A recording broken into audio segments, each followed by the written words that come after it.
I get it. I totally get it, and I don't blame you. They have done this to you so many times, and now you want to get your own back.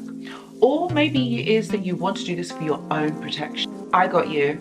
I'm going to talk about how to confuse a narcissist. It will work. Watch this video.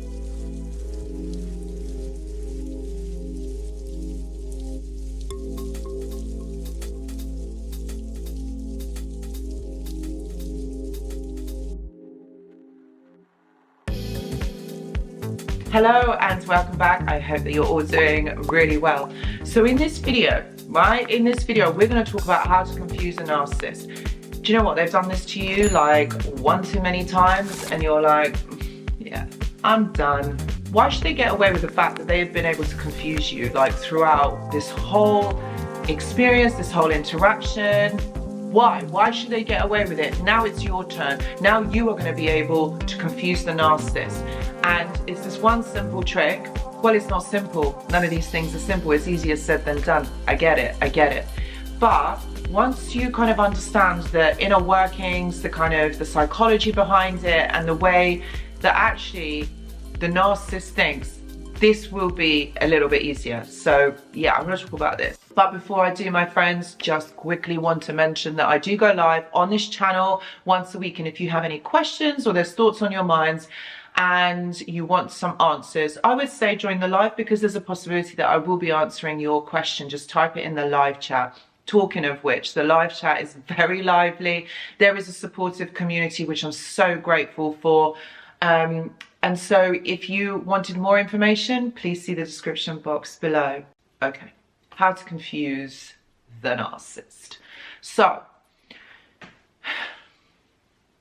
let's understand, all right, how the narcissist actually works. Okay, they work on illusion, they work on mysterious behavior, they work on being able to not bring the truth to the forefront. So it's all about lies, deceit, and manipulation. Okay, that's how they do it, because they don't want you to see the real truth of them. They don't want you to see who they really are. And the reason why they don't want you to see who they really are is because they're quite embarrassed of themselves. It's like guilt and shame that exists at their core level. This is their trigger.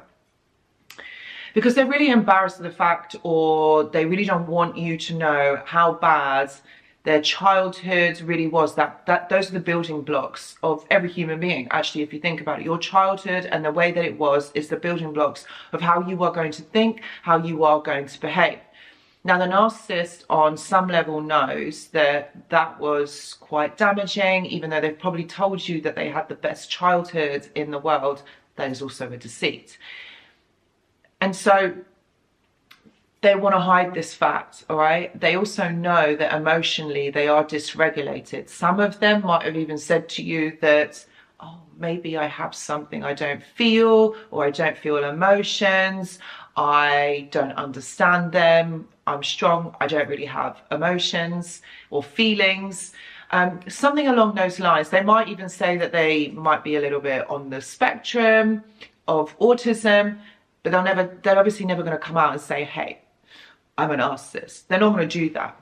So if you understand it on that level, like how the narcissist works, that is the psychology of them. It's all about hiding that fact, and also drawing attention and energy and compassion and empathy from you. That's what they want. They just want you to give that to them. That is an insatiable need that they have, because again, it's something that they didn't receive as children. They were kind of like very invisible as children. They obviously had their roles that they had to perform within the family, and so they became invisible. They weren't really allowed to be their true selves, which is why if they had gone through this emotional abuse, there could have been in some cases sexual abuse in their childhood, which means that you further retract into yourself. You really don't have the opportunity to develop your sense of self. You don't really know who you are.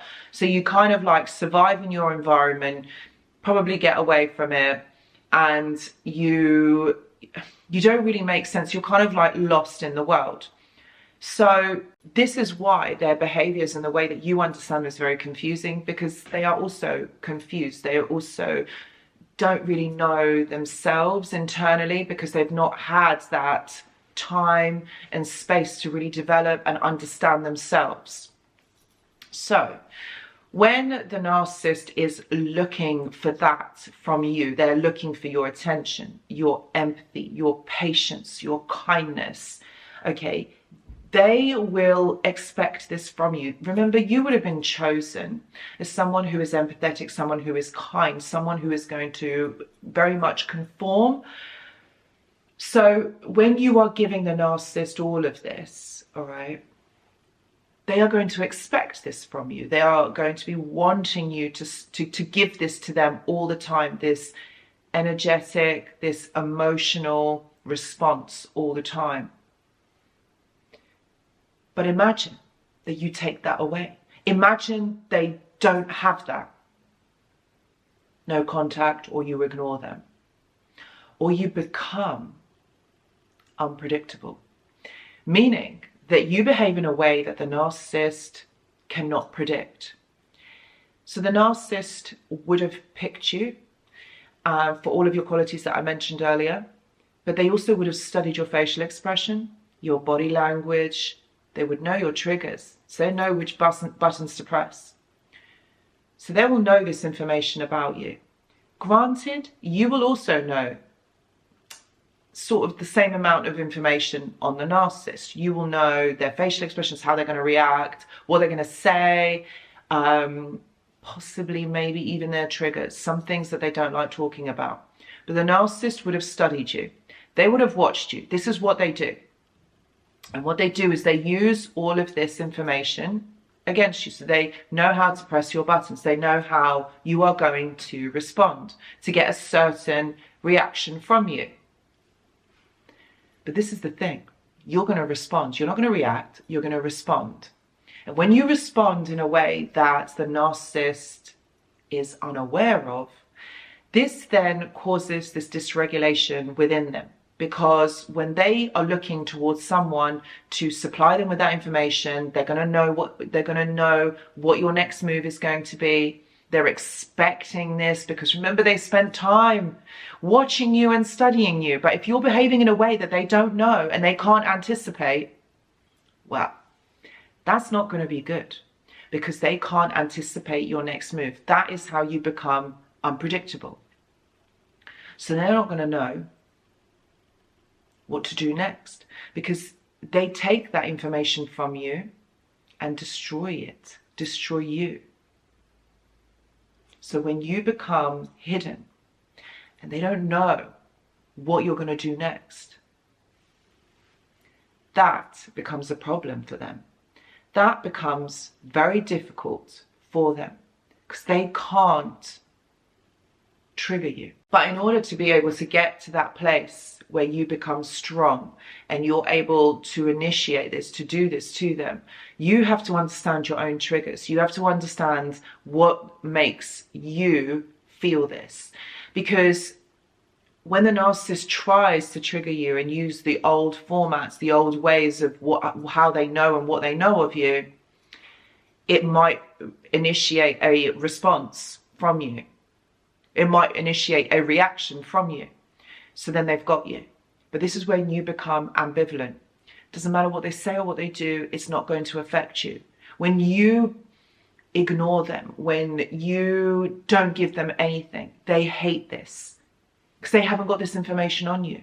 This is what I mean. This is how you confuse a narcissist. They work on the fact that they think that they've got it all figured out. They think they know everybody. They think they know how someone is going to behave. They think that emotions are weak.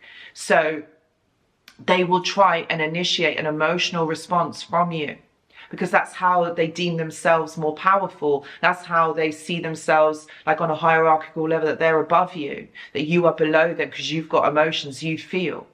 But your emotions can be your superpower. And actually they should be, because when you have no emotions towards the narcissist and they can't trigger you, this is your superpower. That's how you win in this scenario. They can't handle it because this is something that they don't understand. This is where the difference is. They have problems with interpersonal relationships because of the fact that they don't understand and cannot regulate their own emotions. So you do. So you use this as your superpower. You use this against the narcissist. That's how you confuse them. So I hope that this makes sense, and I hope that you can actually use some of the actual techniques and methods that I've kind of talked about in this video, because really that's how you want to leave them, confused and ambivalent towards them. That is the only way. That is how you do it. Because if you understand their psychology, they are always looking to others to give them that supply. That's what supply means. So guys, please know that I do offer one-to-one consultations if you are going through something like this. Please see the description box below. I also have a journal club and a mentorship, and if you're interested in joining, please see the description box below. I've also got a Discord server, which if you are going through something like this and maybe you want to discuss it, or you want to talk with other people, like-minded individuals who have gone through something similar that you have, this is a great resource if you wanted to do like peer support. So I would say if you wanted to join the Discord server, please see the description box below. I really hope this video helps. Thank you so much for watching, and I'll see you in the next one. Goodbye.